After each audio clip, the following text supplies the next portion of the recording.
Welcome back to Week 16. Today we will be covering the Saturday 2-game slate. We've had a few 3-game slates this year. I don't know. And then early in the year we had a few Monday slates that were 2-gamers. I really like these slates. A lot of strategy that goes into them. Not a lot of ways to get different, but you do have to in order to take these things down. So we're going to go through, give you our favorite plays, some ways to get different. And then we'll build a few different lineups since, we only have a few games to choose from. We'll kind of build through a few. Yeah, it's interesting 2-game. I thought it was 3, but I'll take 2. Yeah, 2. We got our kind of 3 games on Christmas. We get 3 games on Christmas. That's right. I kind of like the small slate. It's almost like a showdown, but sprinkle in an extra game there, so it's kind of fun. Yeah. I don't know. I love these shorter slate showdown 2-game, 3-game. They're definitely my favorite. All right. So instead of just we can go position by position, but really just kind of talking through the slate as a whole. It's pretty. I mean, we have this first game at 3:30 is Cincinnati versus Pittsburgh, and then we have Buffalo Chargers in the late game. There's one quarterback that stands out, and then it's 3 that, I don't know. I feel like Browning is going to get some love, and he's my favorite fade of the slate. Yeah, same. Me too. I think this might be one of the weeks where I go 90% of the same type of players and then just sprinkle in all the different variables as flyers and hope one of those hit. And it's just a total boomer bust week. So my approach is I'm just going to go Josh Allen and maybe a little bit of Eason Stick as just some way to get different. But I think I'm just going to do a bulk Bill stack and then just change out the flex play and defense and yeah. You and everyone else. Oh my God, I can't speak. You and everyone else's mother is going to be playing Josh Allen. I think he's probably going to be, I would say, close to 90% owned. I think Browning will get enough. I think Allen will come in 60 to 70.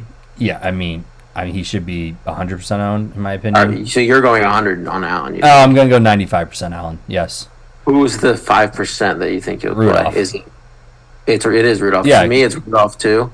I'm just instead of I'll just go all the way down, build a Bills stack within the Steelers lineup, and just really pay up in other spots. Still probably get different in one spot because anyone that plays Mason Rudolph is going to try to do the same type of thing. So you still need to get a little leverage. And on this slate, in my opinion, I think there's one running back play that's leverage, which we'll get to, and then there's for a 2-game slate.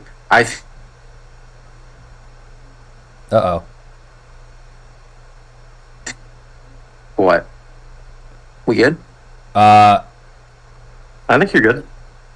I froze there for a second, so repeat that. Okay, you were clear on my end. I said I think there's only one really leveraged running back play, but I think there's lots of wide receiver leverage. For a 2-game slate, I think you can really get some low-owned guys in there that absolutely nobody's going to play. And for me, nearly all Josh Allen and then a sprinkle of Rudolph. Fading, the Browning is definitely my favorite quarterback fade. He's going to project well and on a lot of projection sites. Even the one I'm using, he projects as the second best play, so he'll be the second most popular quarterback without a doubt. And that's even without Chase. So yeah, I just think that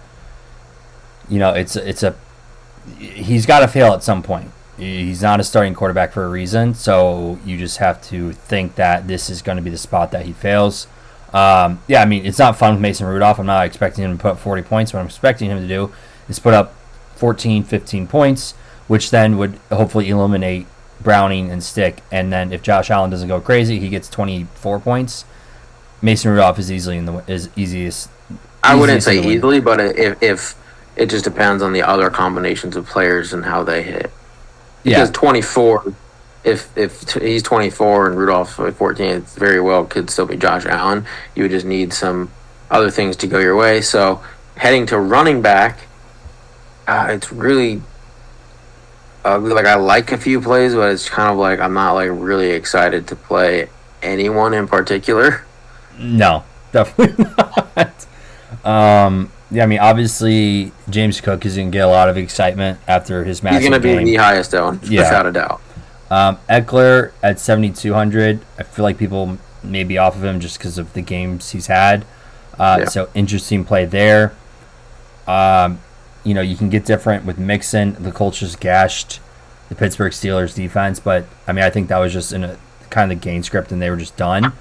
I just like it would be so hard to play Mixon at 68 with Eckler at 72. Definitely. What do you think, Nick?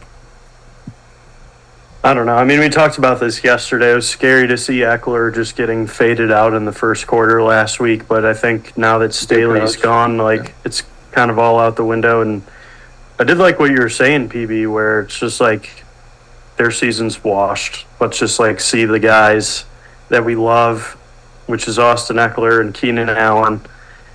Which Allen might still not might not play, but we'll see. Yeah, I don't know. It just I don't love it for the reason that Bills could just kind of focus in on him, shut him down. I don't think the game script's going to go his way. And Mixon has been a top 10 running back of the last 5 weeks. So he's been producing quite well with Jake Browning. So I'm actually in favor of Joe Mixon here. So is James Cook everyone's favorite still? I know it's chalk, but his role has been pretty wild with the new coach. Definitely. Coordinator. Yeah, you just have to love him. Yep, especially for his price. I think he might be the best point per dollar. Yeah, player. He's chalky, but best point per dollar. Now going to Warren won't be leveraged. He'll be popular. Najee, everyone always prefers Warren over Najee at this point. So Najee, you can definitely get some of that leverage off of Warren. And then I do think Mixon, people I think will just look at the box scores and play him. So I think Chase Brown is a little bit of leverage, worth a sprinkle. In large field stuff, I wouldn't play him in small field.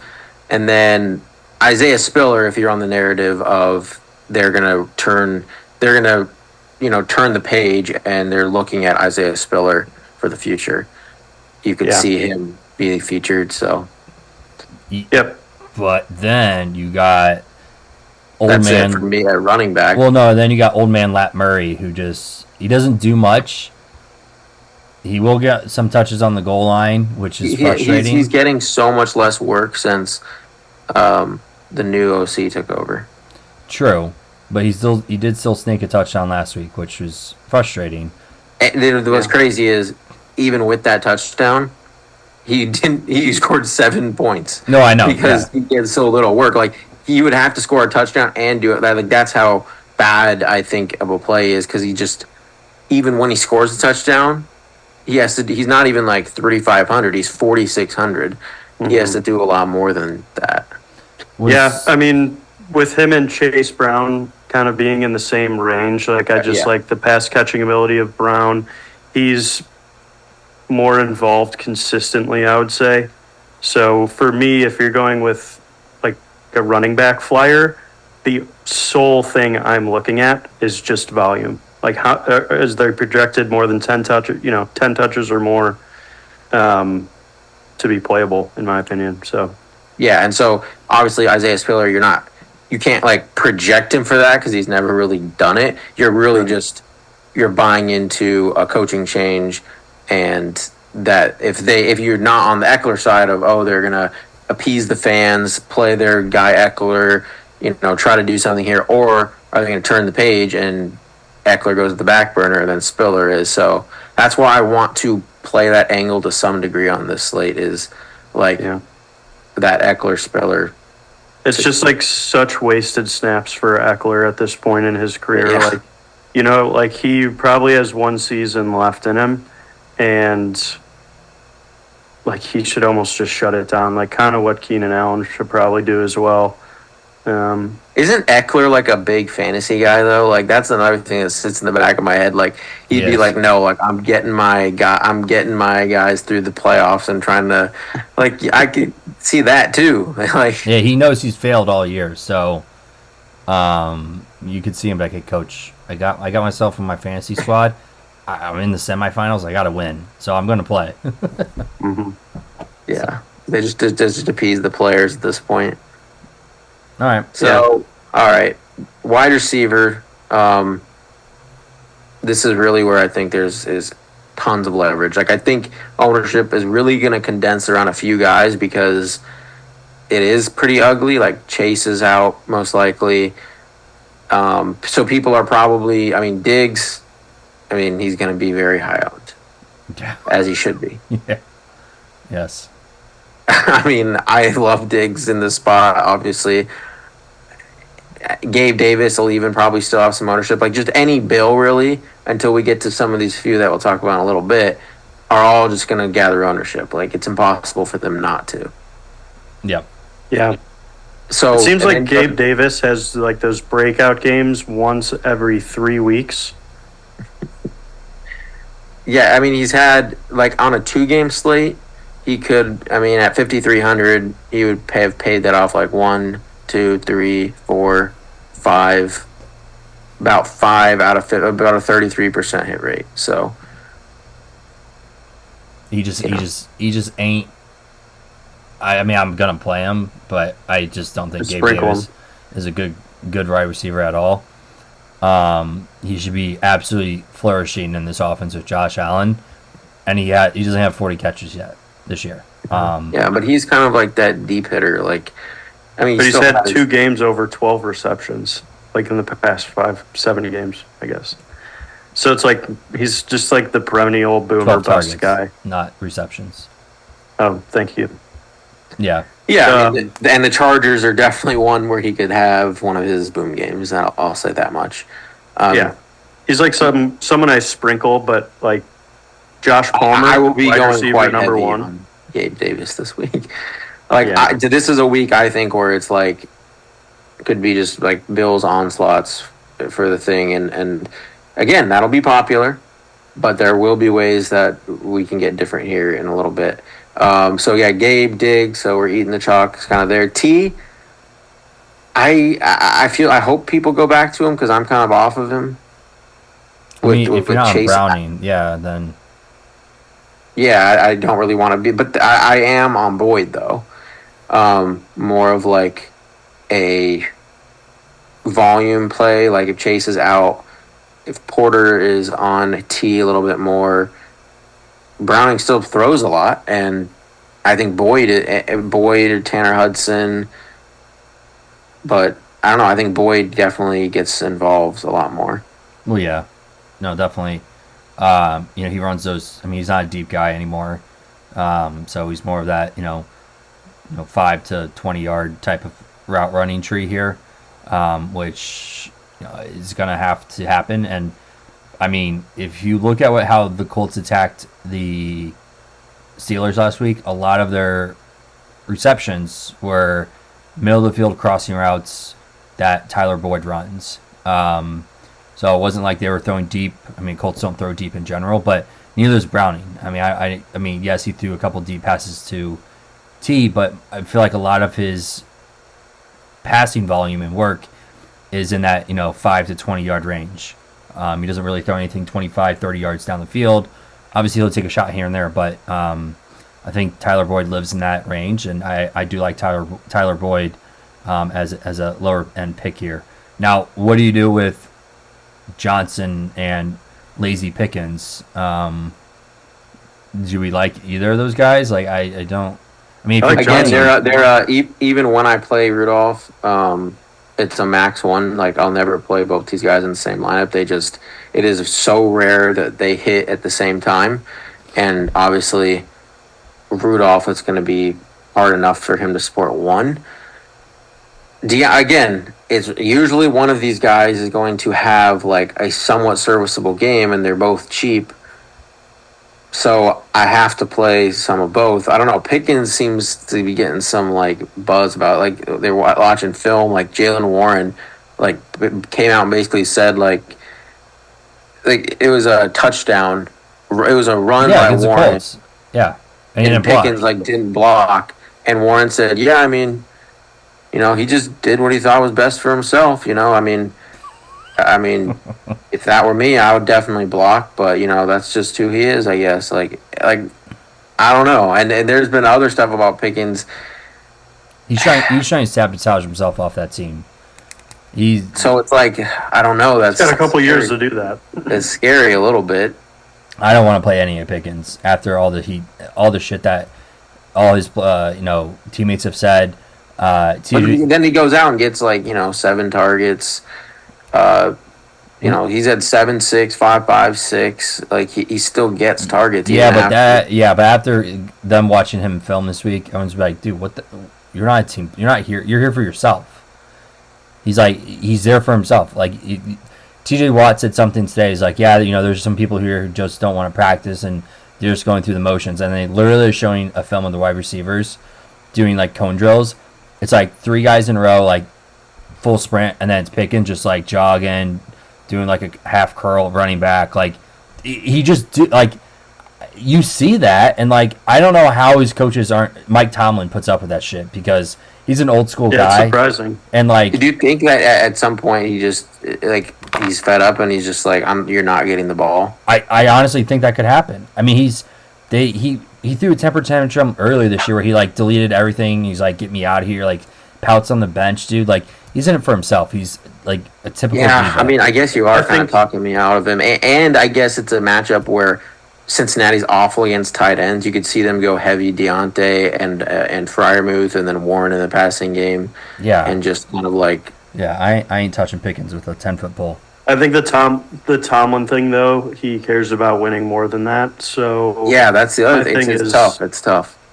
I think that Tomlin is an old school guy, but until they're out of the playoff race, he has no choice. He has to play Pickens.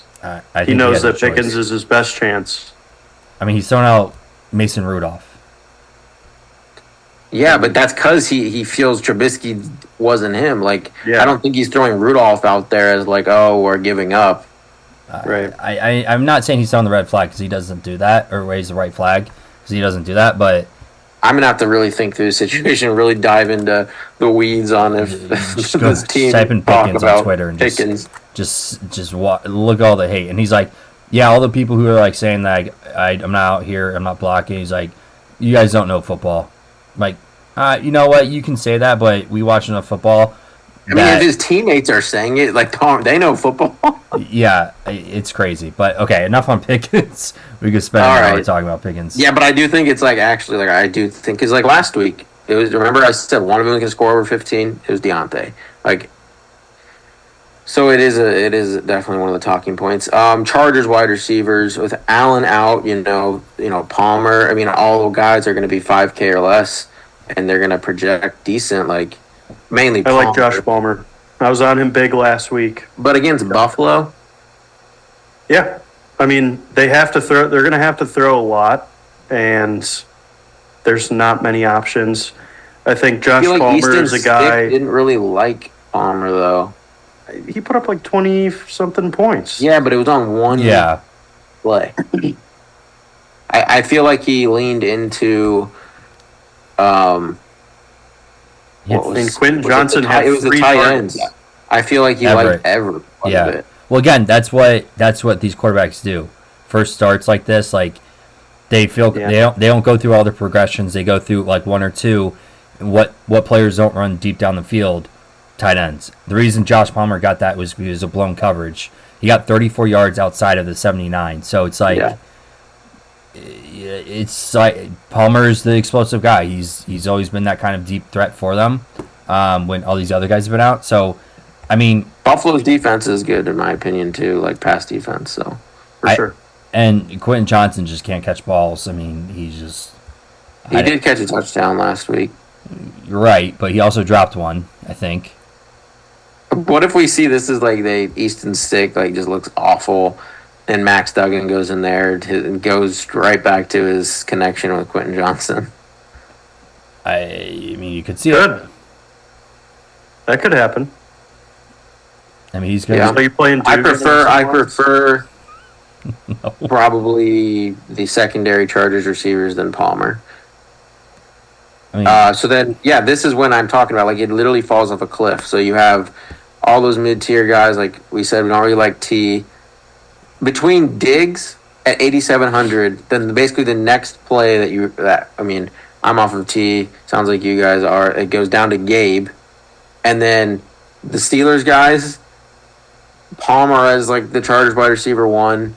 Boyd, who I think is going to get a ton of ownership actually, because I mean, I think Browning will be decently popular, and then everyone's going to say, "Oh, what's the cheapest I can go?" Where it starts to get, then they see Quentin Johnson, then they see Shakir, Guyton, and they're like, "Okay, Tyler Boyd, boom." He'll end up becoming more popular. So Tyler Boyd's for sure going to be chalk. But now this is where I think you can just start rotating, and I think there's below Tyler Boyd, I think there's 1, 2, 3, 4, 5, 6, 7, 8, 9 guys that I'll be rotating. well, And I can't tell you yet who I think it is. I have some guesses on who it'll be, but who do you guys like beneath Tyler Boyd? Because I think one of these will be optimal. Well, I mean, obviously you go down to Shakir, but Shakir has basically been funneled out. He gets, he's getting a couple targets, but Knox is back, and obviously Dalton Kincaid wasn't healthy last week. And yeah, they run more 2 wide receiver sets, and yeah, and even though when they run 3, obviously Dalton Kincaid's in there, and it just eats into Shakir. Like Shakir is just a body on the field. Like I don't know how many snaps he was out there. I mean, he saw 49%. Lowest offensive snap percentage, 49 since week 7. So like, yeah, they won in a blowout, so he wasn't getting as much volume. Like, and you got to think again, this is going to be another blowout. Diggs only played 46% last week. Yeah, like so they didn't need them. So I mean, as a flyer, Shakir can hit like the home run ball. I mean, he's like Gabe Davis, but worse. And then other than that, you got Guyton, Erickson. Erickson's interesting. I like Erickson. He got some work. If Keenan Allen's missing this game again, I think Erickson can start getting kind of funneled in there a little bit more. But I mean, it's gross. It's not fun by any means. And then if you want to play A-Rob, I mean, talk about dustbin this is. I mean, he gets enough volume, and then if you play the narrative that Pickens is getting basically funneled out, then you have a couple options on the Steelers sides that you can play. I mean, I can't last time I clicked A-Rob into a lineup, maybe on a showdown slate, maybe. But yeah, it's gross. See, A-Rob, I had 9 guys, but he wasn't even one of them. None of the Steelers guys outside of Deontay and Pickens, because one, I think Mike Hilton in the slot is one of their better corners, and I'm never going to play Allen Robinson. Like we said, against Kenny Moore, I was like, no. Like, I'm not going to play him. I'm only going to play Allen Robinson on a short slate if it's like a bad matchup. But Nick, you have anyone? I'll list off my guys. So go Nick. Maybe Trent Irwin, and like you pray for like a Deontay Hardy unreturn touchdown. Okay, so you came on. Hardy is going to be super low. I mean, he literally barely plays. Like, I mean, I think he played 4% of snaps. Like, again, a lot of Bills players didn't play a lot. Like, usually you can see him between, like, I don't know, 10 to 25, anywhere in that range. But it's just where his targets come is what matters most. Like, if he was just a guy out there, he just gets like a screen or just like a 5. His targets are coming on. He's scoring an 80-yard touchdown or he's getting a 0. That's like where they come from. So I think Deontay Hardy. I am a little biased because of the Saints, but I do think he's an electric player, and you could get that punt return as well. So you could have that correlation with the Bills' defense. And I do think Josh Allen against the Chargers defense could finally connect with him on one deep ball. He's 3K. Trent Sherfield. I mean, I think Hardy's got more upside. Exactly. You know, I would have to look at Trent Sherfield's route tree a little more, but I'm guessing. Like if Diggs, Kincaid, and Gabe Davis got hurt, I think he might be an okay play. Even and then the three Bengals, because of Chase out, you're going to have Higgins, Boyd, and then most likely, but Charlie Jones got 3 targets last week. Trenton Irwin got 0, actually. He might, I don't know, I wonder if he was inactive or something. And then Yosevas got 2. Yeah. I'm going to rotate all 3 of those Bengals guys. Again, max 1. Like I would never play multiple. And then also the Hardy. I think Hardy, it's like I would play Allen. Like if Hardy's hitting, Allen is really having a big game. Like or they've blown him out and the backups are in and they're playing, something like that. They're guys like that too. That's the other way I could see it. But Irwin is definitely very interesting. Obviously he should be the third guy there, or he has been in the past, but now let me look up what happened if he played. He just didn't snap. He didn't really play. He played 14%. Charlie Jones only played 6%, but he just got basically every time he was out there on his 4 snaps, he just got 3 targets. And then Yosevas got the most of the 3. Yeah, he's interesting. Because it actually, it seems like Yosevas has been trending up, and then Irwin actually has kind of come down. He went from 21% to 20% to 14%. Yosevas went from 10% to 17% to 26%. Yeah. So maybe Brown just has that Yoshi connection from the backups. Yeah. No, I mean very well could. I mean that's where a lot of these guys get set up here. So I mean other than that, I mean it's throwing darts at a board in the dark and seeing which sticks with these guys at the 3K range. But my biggest thing is I think one of them is. No, it's funny. The way that you have to scroll for these players, just thinking as a casual, you go after what is it, Robinson, and then it puts them in by position by each team. So these Buffalo guys are at the very, very, very, very bottom that we just talked about. Obviously they're not going to get a lot of high ownership regardless, but it's just another thing to kind of throw out there, like a casual plan on a Saturday. This is the other thing. Last week was the first week. We didn't really mention it, but last week was the first week of people not playing in fantasy football, so they see an influx of people coming over for the first time. And then on a Saturday slate, it times it a little bit more because, again, you don't have fantasy football to worry about, and it's a 2-game slate. People are like, oh, here's $20, throw it in there. So you get a little more casuals as well. Obviously, it's not a whole lot. You won't be able to see a huge difference, but it's just something to think about. Just as someone who plays it every single weekend, and you notice these things like that. So, but okay.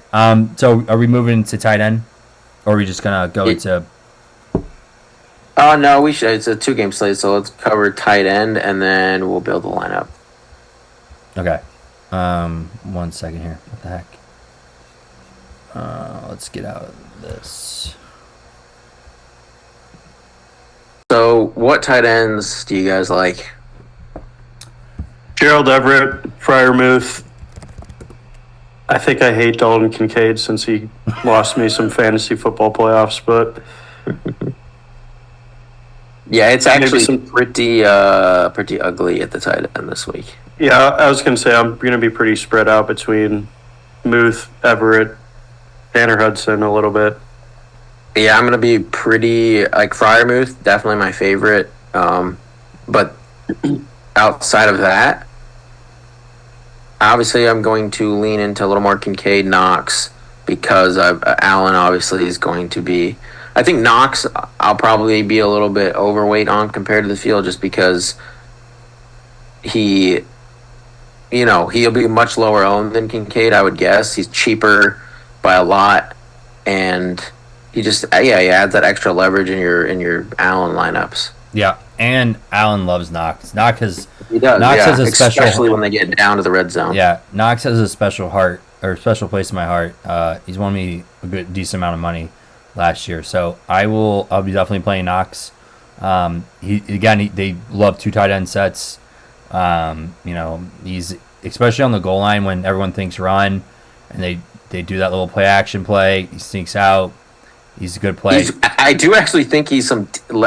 People don't realize this, and I do this quite a bit in Showdown and main slates. Is the running back and tight end position are some of the most uncorrelated. They're one of the most uncorrelated positions, and people don't they should be negatively boosting if Kincaid or if Knox, especially touchdown reliant ones who's a really touchdown reliant. I would say Dawson Knox. He's a lot more touchdown reliant to be in the winner. You should really be negatively correlating the running back because, if Knox is scoring, that's one touchdown in the game that is around the goal line, most likely, that is not going to James Cook. Yes, James Cook could still get there, or it's possible for ways for the running back and tight end to get there together, but I think it's less likely usually. Yeah, definitely less likely for sure. Volume dependent times like Trey McBride, they'll get their 14 targets, so it doesn't matter as much. They'll get there off volume alone. But. Yeah. But then it's Cincinnati tight ends, you got to figure out. It seems like Hudson has that locked down, which is crazy to think now. But you still get Irv Smith who plays a little bit. They all play. All four of them play. So I don't feel comfortable grabbing one. I'd rather just play Knox at 2,700. If I am going to think about, okay, do I want to go below that? Probably not. But yeah, I think Nick's right. It's a lot of Everett, a lot of Freiermuth. How would you rank them? Rank your five in order. In order? Yeah. It would be Kincaid first. Oh. It would be Kincaid first, just because he has the potential to extremely just destroy the slate. And at 5,000, okay, I like that. But then I think it goes Everett, Freiermuth, Knox, and then Hudson. I think Hudson's last. I go Freiermuth,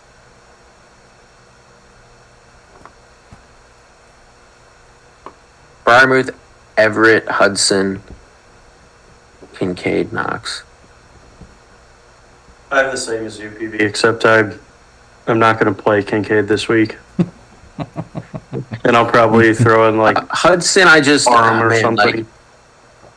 With Browning, Browning really seems to like him, and Chase is going to be out. Yeah. So it's he got 5 targets and 3 targets in his last. He scored against the Colts. I don't know. I'm gonna have a mix of lineups where I'm playing either a Chase Brown. It kind of actually goes with what you were just saying with the uncorrelated tight end running back.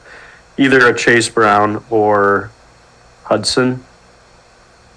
And I mainly like Chase Brown just because he's kind of a flyer. Yeah.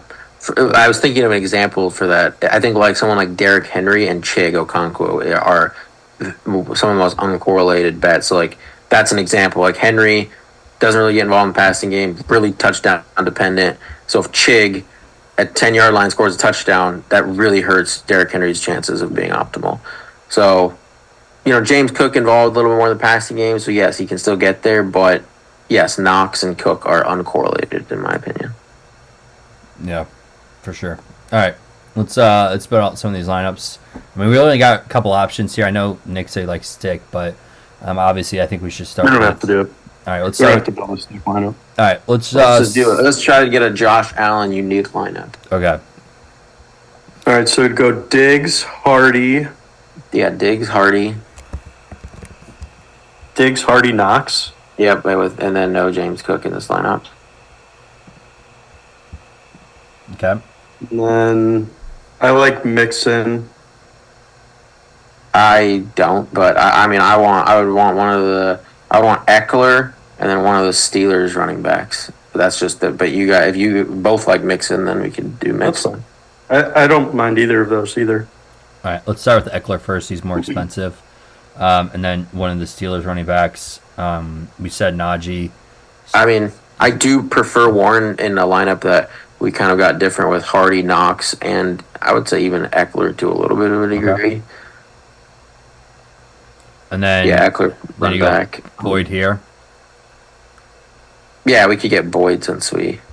And then defense. I mean, I would say Steelers. I think that's the best leverage for not playing Browning. A lot of people will probably go to the Bengals. And then we still have 73. So, I mean, yeah, we could. I guess we could. So you just get James Cook in there. And then we'd have like a onslaught. But see. Honestly, that could hit, though. This could. And this shows you, like. So, Steelers, they'll be owned. James Cook, popular. Tyler Boyd, popular. Diggs, popular. Warren, popular. Allen, the most popular. Eckler, still get ownership. So you look at a line, like, oh, well, but then you put Hardy and Knox in there, the 3K and 2.7. We use up all our salary, but so few people are going to do that this lineup is a very good tournament lineup. Copyright. That was a Bills onslaught there. All right, so do you want to do another Allen? Yeah, we could do another Allen. And then this time, fade Diggs. Play Gabe. Yeah, Gabe has a big Diggs. game. Then, we probably don't want Hardy with Gabe. No, then you play Kincaid with this, thinking that these two are the ones scoring touchdowns. And then you get different. Also, don't be afraid to play 2 tight ends. 2 games late. Play 2 tight ends. This one, I don't know if I will. I hate the tight ends this slate, so I'll probably avoid that. But Okay. Do Freiermuth. Cincinnati's the worst team against tight ends. So double tight end it, Nick? Or take King? Okay. Yeah. And then I think we could get as chalky as we want. I mean, so you do double tight end here? It'll just see what it looks like. I would still say Steelers against Browning. Okay. And then running backs, you could go Steelers running back. go Warren here or Najee. I didn't mean to do Chase, sorry. Go for the touchdowns. I saw a video of Najee trying to run through holes, and it's like Trent Richardson 2.0 question mark, and it was just it was so bad. It was just like his vision just like throughout, just out the door. He had one good year with Ben. I said this all offseason. Najee had one good year with Ben Roethlisberger when he couldn't pass, and he had 55 receptions because they were all checkdowns, and that's why he was fantasy relevant. Otherwise, he'd be considered a low-tier RB2 like he has been. He's been bad. Do we want Charger in here? Either Eckler. I like Eckler. Yeah. Eckler. In this lineup. Now receivers. I mean, the thing is, we can easily afford Diggs still. Like, honestly, I legit might just be going 100% Diggs. And I rarely do that with an $8,700 player, but I'm almost this committed to just being I'm not gonna waste $1 on Rudolph and just put my chips in on Josh Allen on a 2-game slate with absolute dust at quarterback. Yeah. That's why it's 95. I don't care. I could get different and just throw in different variables. Yeah, I'm just going to get different. Like I said, I love so many leverage plays. I'm just going to play Allen and just get as many different guys like Yoshivas, rotate, then take Yoshivas out, put Irwin in, take Irwin out, put Charlie Jones in. You can just get so many combinations, and I think that's how I'm going to play this slate. Even if you went at the most expensive you can, you could do Josh Allen, Eckler. You know, like if you took the most expensive guys at every position, I know that's why it's still have like plenty of room to play. That's why I'm saying like I think it's just like almost like you don't really like. Let's actually try building a Rudolph lineup and seeing like what that even does for us. Yeah, no, I was about to do that. So Rudolph, and then you get. So then you're getting Deontay. Let's just put because he's the more expensive one. Freiermuth probably. And okay, so now let's put Diggs in there. Let's get Eckler in there. I think just load up on the expensive guys. Probably the Bills' defense on this one. Throwing some James Cook. Yeah, put James Cook in there. You can. That's what I mean. Like you could take the top two most expensive guys and still like. And I think that anyone that plays Rudolph is going to end up just being even like possibly more duplicated than some of the Allen lineups that I'm going to come up with Charlie Jones and Deontay Hardy. Like everyone who plays Rudolph is going to come onto a lineup like this. And I get it. It looks, you got Diggs in there. You don't have to. Every play feels comfortable besides maybe Rudolph, but like every other play is like, oh. I just think everyone's going to build a lineup like that. Yeah. No, definitely. And in terms of like, I mean, because you'd have to leave so much salary to get different. Better with a Rudolph lineup, yeah. Right. When I think you could use all your salary with an Allen one and still, like that Hardy Dawson Knox one, like that was pretty unique. I don't think is Keenan Allen going to play. I don't know. I was just curious to see. He definitely throws something into the mix because then it's like he's definitely someone that could rack up with 1 million receptions. Yeah, he definitely could, and that's what I get a little scared of. But like, But I'm very like I'm. So now this is where lost some money on Diggs last week. It was looking insane early on. When all of my receivers were hitting, and Diggs I had 40% Diggs last week, and like 30% Josh Allen, and he just wrecked me. Yeah. So I mean, there's ways. But I'm confident I'll get it back this week with him. Yeah, there's definitely ways to do it that it just changes things. But again, it really depends on news of Keenan Allen throws a little bit of a wrench. But again, I think it is going to be everyone and their mother playing Josh Allen. People get cute; they will play Rudolph. Browning will get the ownership as well. But I'll say this: if Keenan Allen is ruled in, I will then probably have a little bit of. That's the only way I'll play Mason Rudolph because then Mason stick.